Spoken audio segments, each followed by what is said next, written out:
byiza, ariko kandi mugiye mu byiza kurushaho. Si ibyo gusa kandi ahubwo mwana tubaniye neza cyane, tuzahora tubazirikana iteka mufite ubwiza twagize. Mwatuyoboye neza, mutuye intangarugero, dufasha gusangirwa n'ibyadukomereraga, ngo maze mudusangize ubumenyi n'ubuhanga ku ntego yo kudufasha gutera ikirenge cyane. Twasangiye akabisi n'agahiye n'ibyo, tubana mu byiza no mu bibi byose, dufatanya kwiga dufite intego nyayo, byose twifashishwamo na Peace and Hope Academy.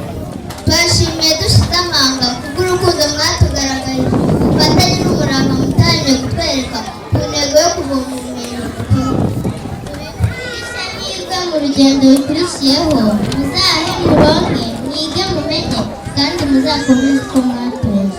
Dusoje tuyifuriza amahirwe n'imigisha mu kizamini cya leta kiri imbere aha, mwiteguye bihagije ngo mugitsinde, kandi ubikore neza natwe turebere.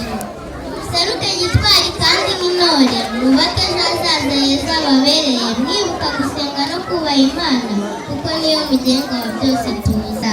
Amahoro y'Imana abane namwe.